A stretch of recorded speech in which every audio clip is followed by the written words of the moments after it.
Today, I wanted to talk about something that I haven't spoken about on this channel ever before.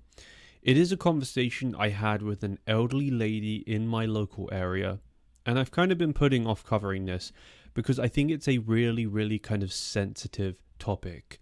A lot of people went through a whole bunch of stuff in 2020. Some people lost loved ones, some people lost their businesses due to restrictions. It was an extremely tough time for everyone. Whatever you believe and whatever your opinions are, today let's set that aside. I want to truly honestly look at what this lady told me and the theories behind it. I want to look into what she was trying to explain and how some of this is just outright disturbing.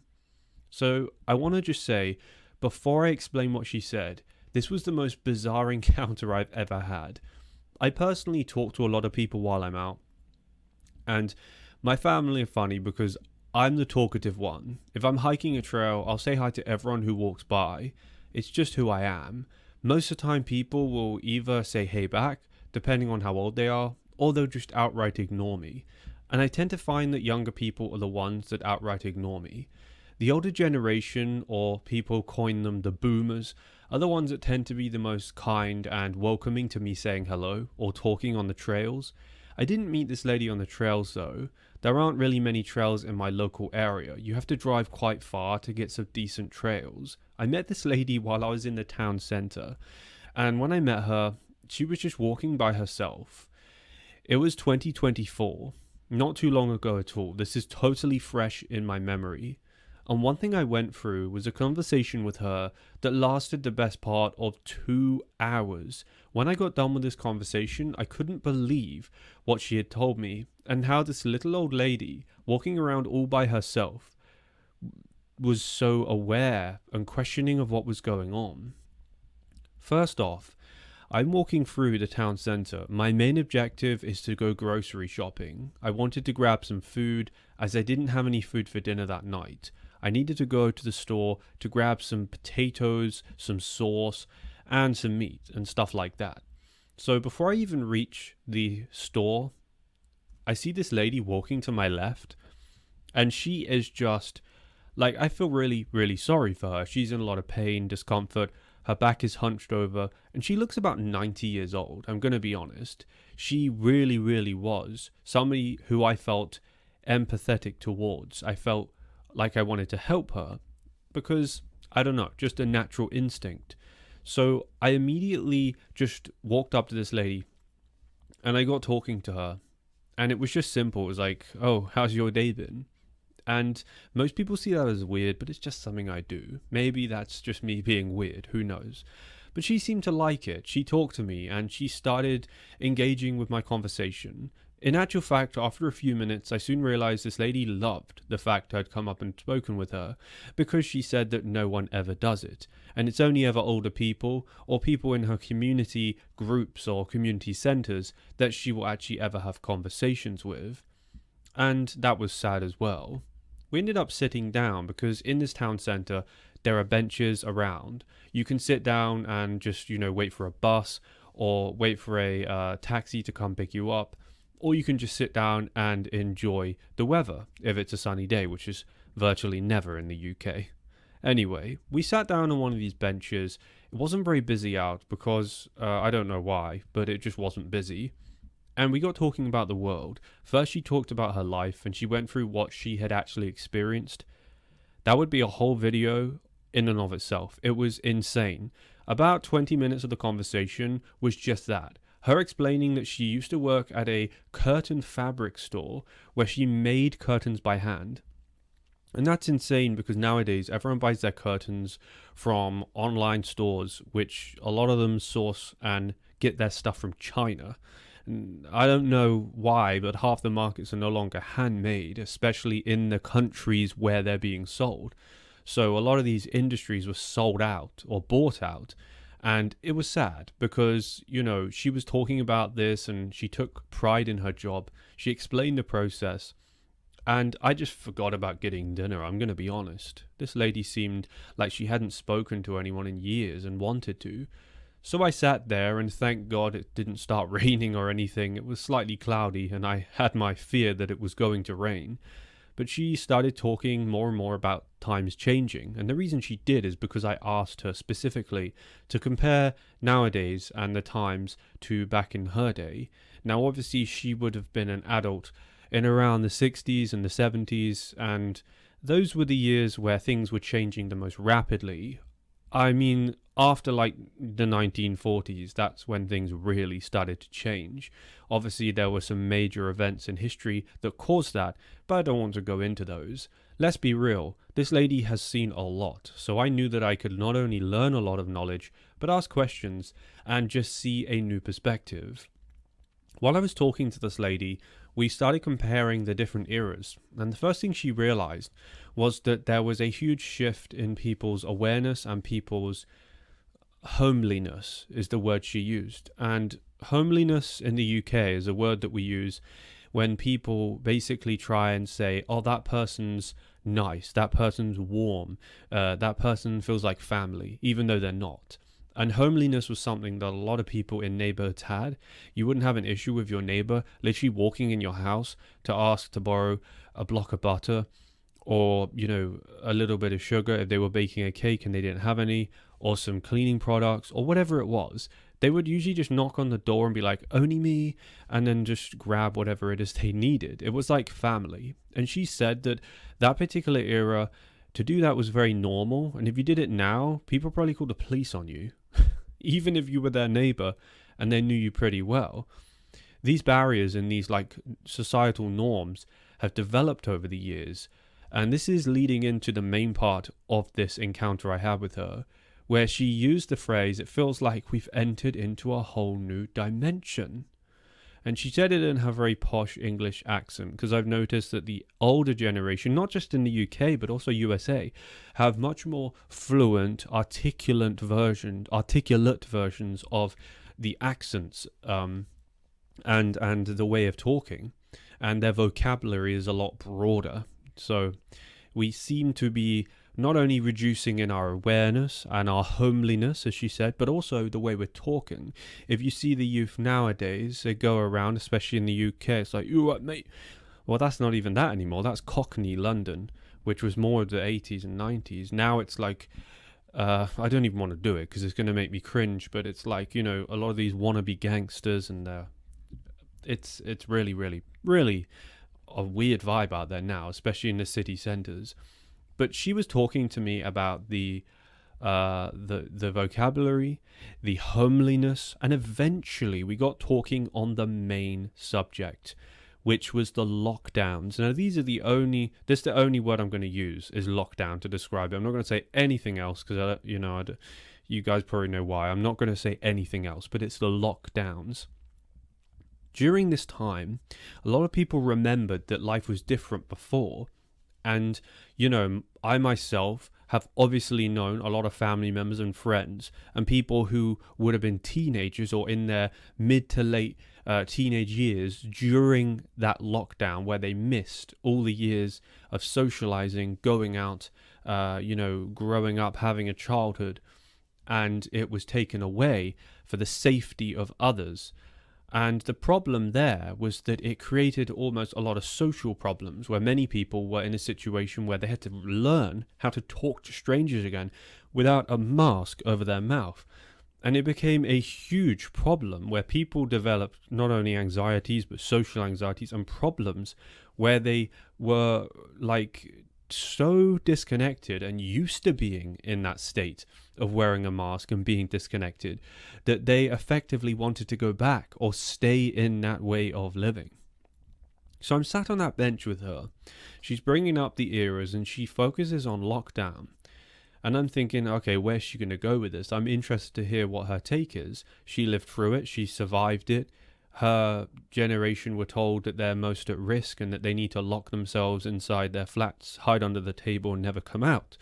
But unfortunately, she didn't do any of that, and she managed to get into a lot of trouble as a result. She explained to me that, for example, during the lockdowns in the UK, they had you had to have like a reason to be out during certain periods for essential exercise, only grocery shopping, and that was during the peak of the lockdown, where effectively you had to have a reason to be outside, Yeah. Anyway, so she went through a lot of kind of disputes with local officers and saying, well, I'm not going to obey that. And eventually she, I would say, got onto the front line of seeing everything on the ground, the enforcement, the policies, the laws being used, people's behaviors. Because what people don't remember is this lady I was talking to on the bench, they don't really use technology. So unlike us, we can watch a YouTube video or maybe, scroll for hours and not even realize that half the weekend's passed. Whereas these older people who are in their 80s and 90s especially didn't really, assimilate onto the technology. They effectively just stayed being how they've always been. So they go on their evening walks, they buy a newspaper instead of looking online at the news. They do all these different things that they've always done. And it really gave her one kind of benefit in this situation where she had her eyes up. A lot of people just had their eyes on their phone throughout the whole of lockdown. So she was very aware of what was going on. And the one thing we got onto next was people's behaviors. So going back to the thing she said about homeliness, she mentioned people being homely and happy and being more connected and okay being together. And she remembers the first time she saw the distancing being put into effect, where you got outside of a grocery store and you had to stand like a set number of feet away from each other, and they put like markers on the floor to stop people, getting too close. And she remembered looking at that, and she said it looked like some kind of a dehumanizing ritual or something. It looked like these people were being turned into numbers. And in some of the stores, they had like the by the automatic doors, they were counting how many people were going into the store, and then they would count how many left and let that many people in. And she watched that, and she said that from that she got a really bad vibe. She got a really negative vibe that, although when you look at it on the face value, it was to protect people, she's trying to say that it looked like people's homeliness was disappearing. And here's the part I want to chime in. She didn't manage to really cognize or process this or articulate it, but I mentioned it to her and she agreed 100%. Is when people go from being in a happy community where they are thriving, say they are surviving on one income for the whole household, say the father is the only one working, they're happy, they're comfortable, they're not in a survival mentality of we can't afford bread, we can't afford milk, we've lost our job, we might catch this and it could, give us some serious side effects or put us in hospital. And I said, well, when you go from an era like her, or even just before lockdown, where people were relatively happy, obviously surviving off a single income for a household was more of like an 80s thing than before. But, she knew that there was something changing in humans, and the psychology, the survival animalistic side was kind of being brought out. And here in the UK, there were so many viral videos of people literally battling over toilet paper because there was a shortage on it, and people were literally attacking each other, grabbing each other, hurting each other over toilet paper. And not only that, people were also getting violent over shortages on other things. There were loads of different products that were sold out and people couldn't get their hands on. You had people who took different medications for their ailments or diseases or conditions, and there was a whole fear of the of those not being provided anymore, like the supply chain being stopped or cut off or things going wrong. So everyone went from being just like going on with their lives, watching the soccer at the weekends, watching the game at the weekends, to all of a sudden it's like, well, they've lost their job, they've been struck off, their family business has gone bust because the government said they can't be open for months and months, and the grant they've given them isn't enough to even stay open and afford the rent for that unit. Everyone became in a state of survival. And this is where the alternate kind of trapped dimension theory comes in, which is when people have shifted from a totally different vibe or frequency of existing into a brand new one, where if you were to go into a room full of people that are super happy, they're achieving good in life, they've got a happy family, they're eating well, and they're just super high vibration, you're going to feel that. You are, even if you don't believe in spirituality, you're going to feel that happiness in that room, the aura, the vibe, whatever you want to call it. There's a million different names to describe it. But if you walk into a room, you know that saying, you could cut the air with a, or you could, what's that saying, you guys? It's where it's like the tension's so like high that you could pop the air with a needle or something. I've forgotten what the exact saying is, but that's where that saying comes from. I think, in my opinion, that's where it comes from, is when people walk into a room and there's been an argument, you can feel the vibe. The vibe's totally off. And when I was talking to this lady, she was talking about the vibes of people, especially the youth, being horrendous at social skills and really scared of each other, very animalistic, no community. And it was really depressing. I'm going to be honest. She wasn't holding back. She was being totally honest. I pretty much agreed with everything she had to say. But the scariest part was that she was trying to link this into some kind of alternate dimension shift. Now, at the time, I hadn't heard of any of this. I didn't believe any of this. And the weird thing I found here was, I asked this lady if she had a phone, because I was like, well, if you want to go out for coffees or something, I will take your number down if you're that lonely, and you don't have any family left. And she said, I don't have any phones. I don't have any computers, no laptops. So I was just thinking, how does this lady know about that? The alternate dimension theory, if she doesn't have the internet, she doesn't use it. And that kind of struck me as a bit strange. And I think it might you guys as well, because if she's never heard of it, then it's almost like she's just realized it, or it's come out of the blue and she's thought of it herself, or she's read it in a book. I don't know. That could be a possibility. But it's kind of creepy to think that. And that was the one thing that she kept talking about in the second hour of the conversation, was the idea that it feels like we've ended up in a different type of reality because of how badly lockdown affected all of us, from our mental healths and our situations with our finances, putting people in a survival mindset. And it got rid of the whole vibe, the happiness vibe, it would just change things. It's really hard to put this into words. She did it a lot better than me. She doesn't watch my channel. She doesn't even know I have a YouTube channel. But I don't know how she's doing. I hope she's doing okay. But it was kind of scary to listen to her say this, because a lot of the elderly people I've spoken to, over the age of 70 especially, are totally oblivious to my generation, how tough times have got and how weird the vibe has become. So they are not like this. They're not, aware of things changing in the world. That you show them a smartphone and they'll think that it's fallen out of an alien craft. This is some kind of alien tech or something. So it makes us wonder why this lady woke up or realized what was going on, or something wasn't right. And to tie this in, there are even more theories that goes even deeper, where people have said that we have broken off into an alternate version, and that all of our friends and family are in the other half before lockdown, off in another direction, like a fractal reality or something. I think they call it a fractal universe. This to me is a lot less believable, because it just doesn't make sense in my logical mind. It's very hard to consider. But I can understand that the perspective this lady was showing me, I agreed with. I can understand it. Even if you don't believe that it's some kind of a, alternate dimension or reality shift, you could still just see how everyone changed. And effectively, we did just create a different reality.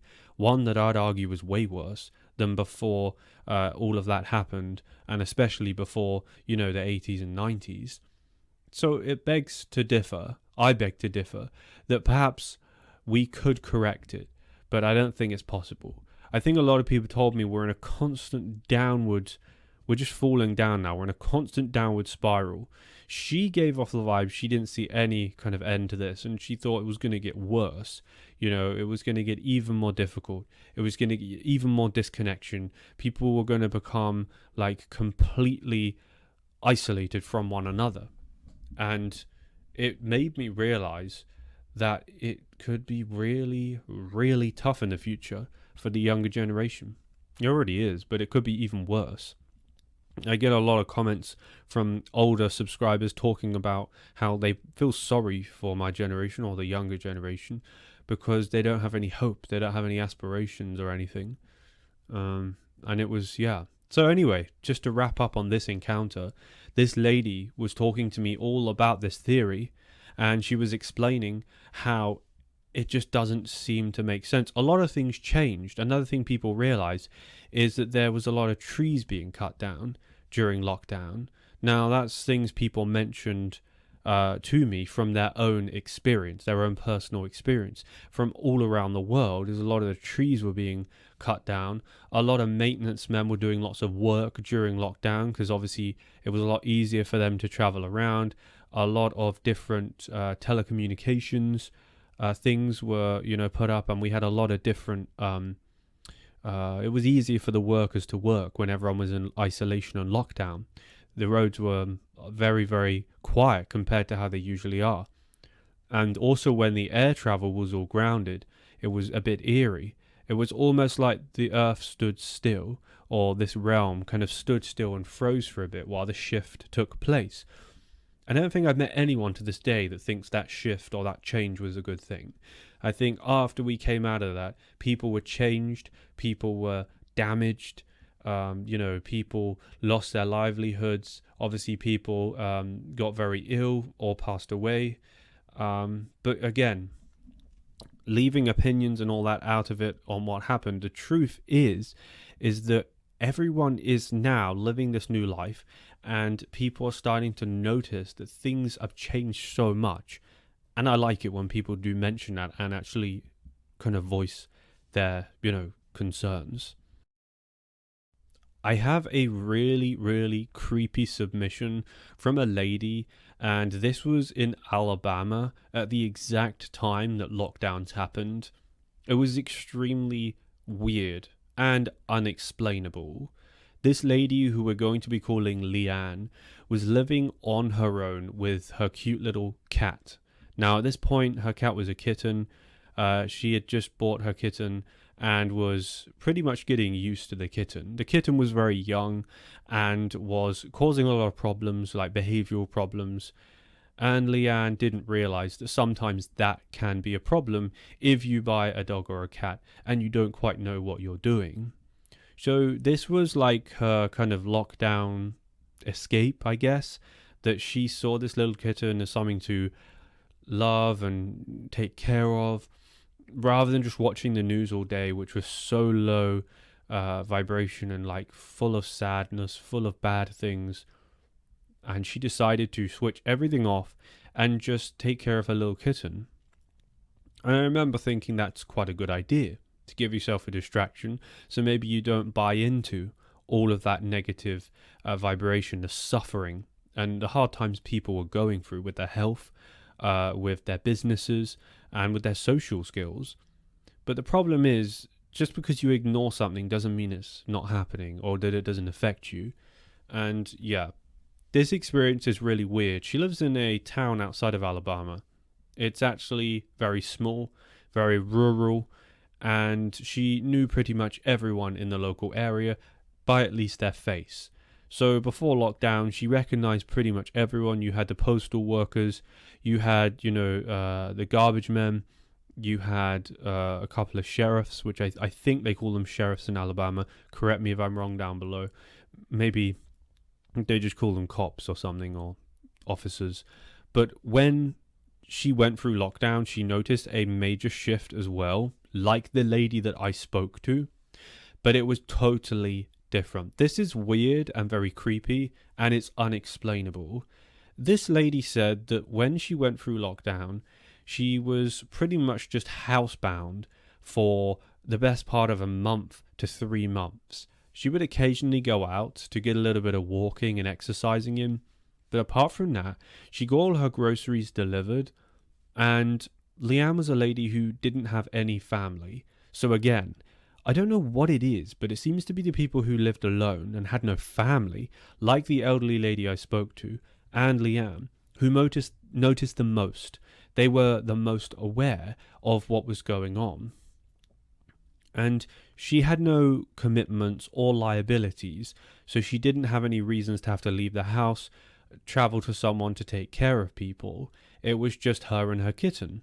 And if it wasn't her kitten, then she would have been totally alone. So she would have struggled really, really bad. And it was almost like it was fate that she would get the kitten just before everything went like crazy and everything locked down. Because if she hadn't of, she wouldn't be able to get it during lockdown because you couldn't do anything virtually, apart from work and necessary travel and essential exercise or grocery shopping. Buying kittens definitely wasn't essential. So she had this little kitten and she got her groceries delivered once a week, as well as her cat food. And they were just living their life in this small place. Things were going pretty well. The postman would deliver the mail, which would basically just be a bunch of bills, insurance notifications, leaflets and stuff. And she would know the postman. She knew what he looked like. He was a guy who she recognized for the years that she lived there. But when she started to go through lockdown, she said everything changed. She said there was one point where the postman even stopped delivering mail, and she got a bit spooked, a bit confused what was going on and why he had stopped. Because, it's essential, right? That's to keep things going.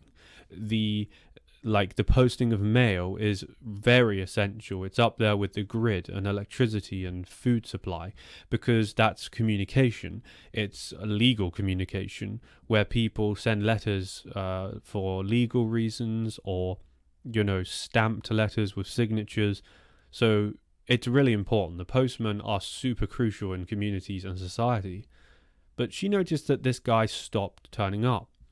And that was the first really weird thing. This lasted for about 2 weeks. So not awful, but 2 weeks without mail was kind of strange. And it's at a point where people in the neighborhood would kind of call up and start making complaints. And they'd be like, what is going on here? Like, is everything okay? Is our postman ill or something? Why is there no replacement? Because if a postman calls in sick, his job's so important that they will either find someone to replace him for the days he's sick, or they will do some kind of like a alternative, they'll find a way to get that mail posted, because it's the same with garbage man. They can't just miss the pickup point. It would cause calamity. It's crucial. These are crucial, essential work. But when this guy stopped coming, she was just like, bit weird. Maybe he got sick. Maybe he just isn't doing the job anymore. But that was the first kind of sign that she got.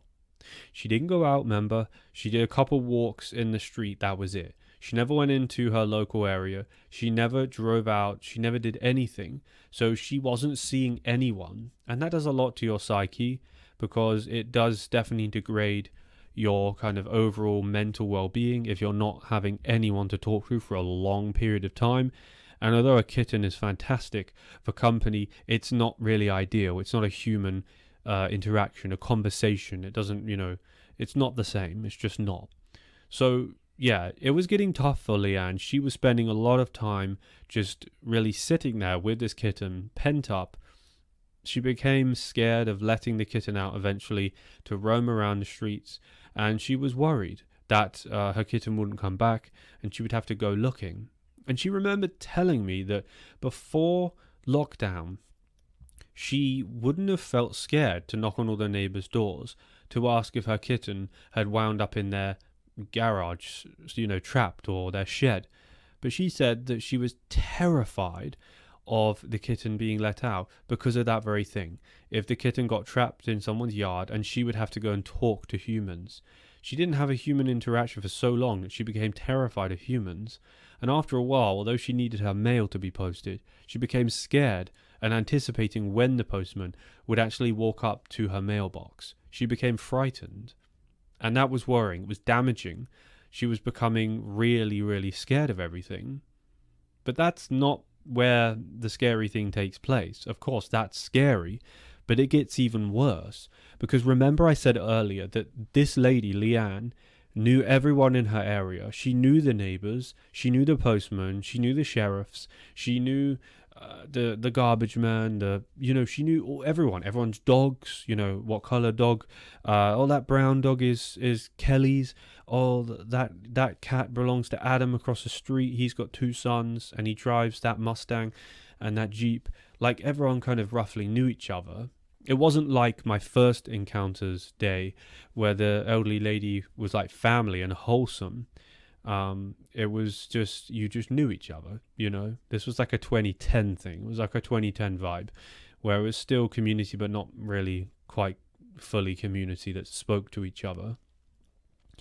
Leanne knew everyone there, but when lockdown was finally eased off and the restrictions were slowly kind of eased off, so you could go out for longer, you could do things like specific restaurants under certain restrictions, sat in a certain position, and all different things that they told people to do. That was when she finally had to force herself to get back into society. Now, by this point, she had been working a bunch of different jobs on and off. She was also getting, I think they call them stimulus checks or welfare. She was getting some support for her living, and she was trying to get herself back into society, working, friends. She tried to get more friends, but it wasn't really going very well. When they first started to lift the restrictions, she decided that the very first thing she was going to do was go on a walk to her local park. Now, these restrictions lasted months, I think, some of them. The lighter ones lasted months. The severe ones, I don't think they were as long. But when she went out, she said it was completely different. Now, the first thing she noticed is she went to her local park. Now, this is like a dog park where people take their dogs, and there's like a kind of enclosure with high fences where people play with their dogs, and there's like swings but for dogs, play areas, and it's a newly built thing that they put in before lockdown. And she went to this park to do some walking. She just went to walk around, and she's been to this park before, just want to say, so she knows what it looks like. And when she turned up this time, first time she's been there in months, she looks, and she said it didn't even look like the same park. They'd taken the trees out, they'd dug half the side up, they had new street lights in, which were LED, when they used to have orange ones. The building had changed, there was something weird on top of it. The play area had been refurbished, the grass had been cut, and they had dug up all the flowers that were on the left-hand side of the park.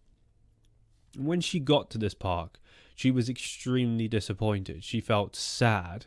Sad was her first emotion when she saw this. She just thought to herself, what have they done? It's like the workers have had all this time to do all this work without people around. So they've just gone and basically done as much as they can to make it look like they've been busy. And they've done every job possible to the detriment of keeping the good stuff that was there. And so anyway, she starts her walk, and she's seeing faces that she doesn't recognize, which again is normal. Which she's not on her street, she's not talking to the postman, she's not interacting with the garbage men. She's there with other people from all around, the area. It could be anyone visiting this park.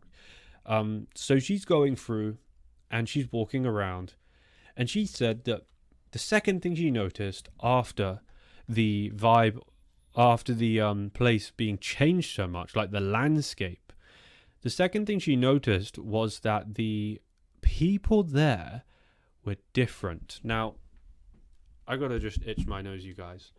This is the part I have to get absolutely crucial, because I noticed this, and I was a lot younger when this happened. Because how long has it been now? Like over 5 years, coming up to 6 years. She said that people used to look at each other, and they would say hi, or they'd wave, or they'd just do a simple...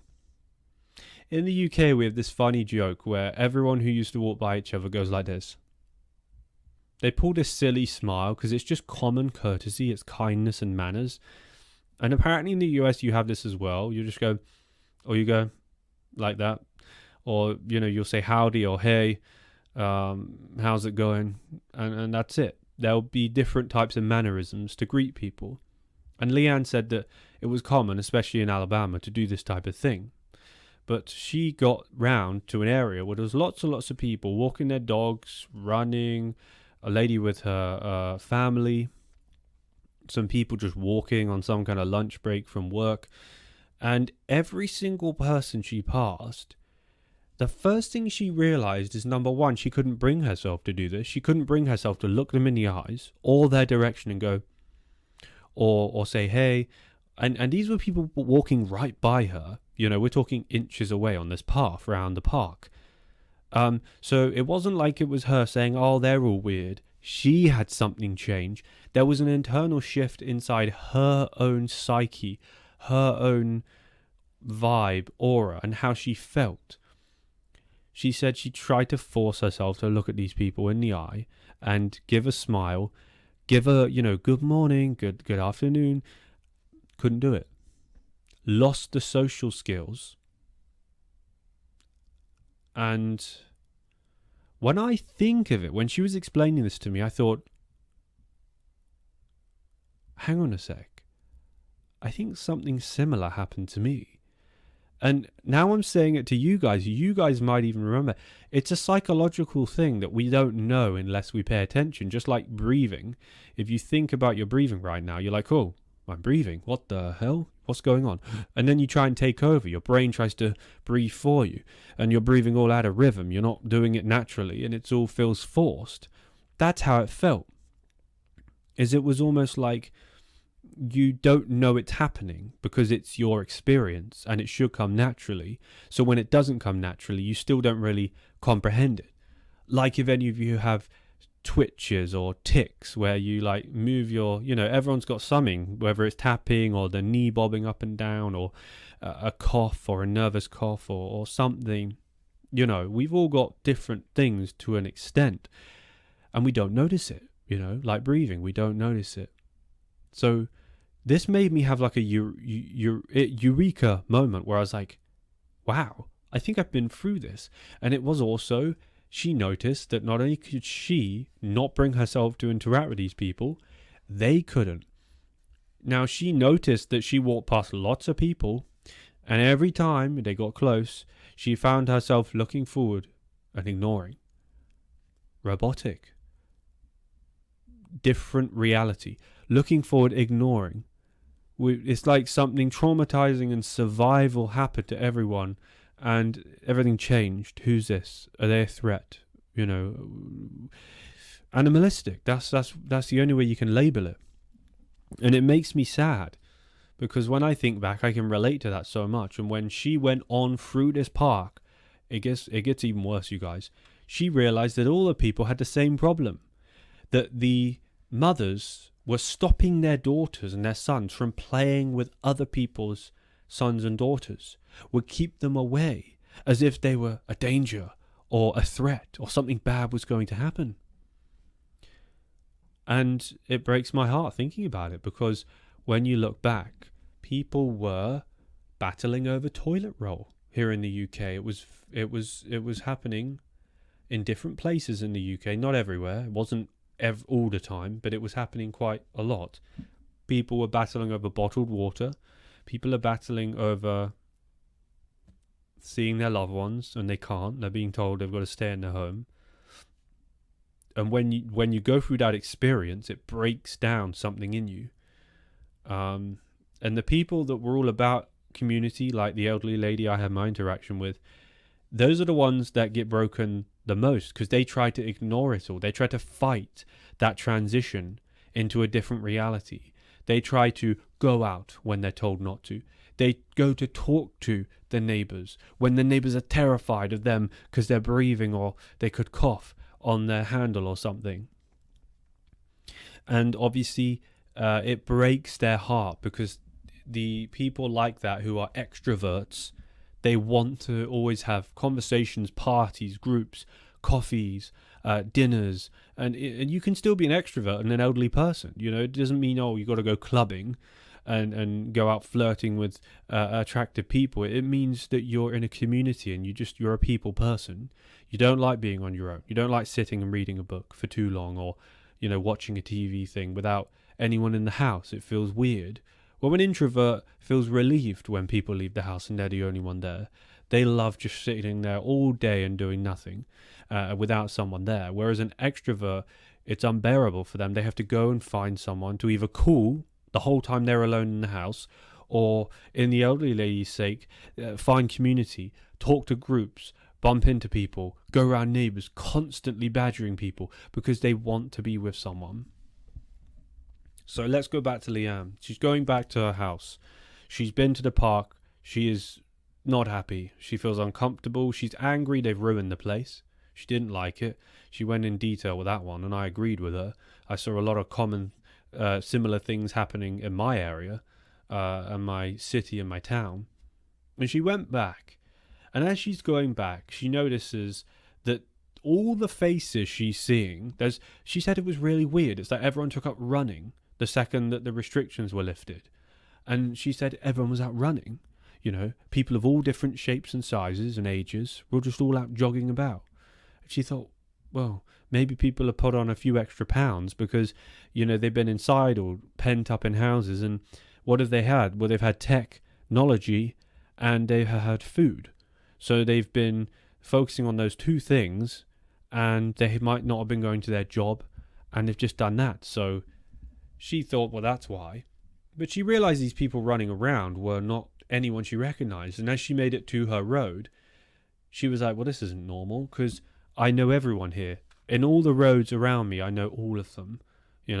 It's just the way the houses are built out. They're open, there's no fences, there's hedges for some of them separating the property lines, but most of them are very open plan. The yards just go straight on to the other neighbours. There's no arguments over, I own this, you own that, and all that nonsense. People just accepted that's how it was. And occasionally the neighbours would just help mow each other's lawns, and they wouldn't really care, they'd just help each other out. But when she went back, she even saw people coming out of houses that she'd never noticed before. And that's the moment that Leanne said she started to freak out, because she said it was like a few people had now bought houses since the lockdown, and the old people in her street had moved out. But the whole time she had been in her house, staring out the window all day long in a depressive state. She would have seen a for sale sign. She would have seen the realtor. She would have seen the agents turning up to sell, the moving van, the noise. Have you ever moved house, guys, even to rent somewhere or sell something? The crashing and banging of moving beds, furniture, everything is just, it's so noisy. You can't do it quietly. So she didn't see any of this. She said it was like a ghost town. It was desolate. Other than people out jogging, it was just desolate. She gets back to her house, and the next creepy sighting she has is 3 days later, when she finally sees a postman. And I say a postman because it's not the same one. It's a different one. She goes and looks at this guy out the window, way taller, complete different colour hair, and different face. It's not the same guy. And this is all too much for her. It's creeping her out. She feels uncomfortable. Again, her mind is saying, look, it's a new postman. Someone else got the job. The old guy left. He doesn't do it anymore. Or he's doing the other street or the other town, the other part of town. And she started panicking. She started freaking out. She started thinking to herself, this is bad. Everything's changed. And she had no choice but to go on with her life, find a job. And these weird anomalies kept happening. The behavior of people improved a little bit, as people's social skills changed. But overall, she went through a period where she felt even more isolated, getting back into society than she did at home with her kitten during the peak of lockdown. She is well to this day. I wish her all the best. Hopefully you guys too. But that was an experience that she went through in her small town in Alabama, or just outside of Alabama. And yeah, I just think that there are a lot of submissions from lockdown that I have, and a lot of them are creepy. And the scariest part is a lot of them actually coincide or relate to each other, or have so many common denominators and common themes of people noticing the same thing.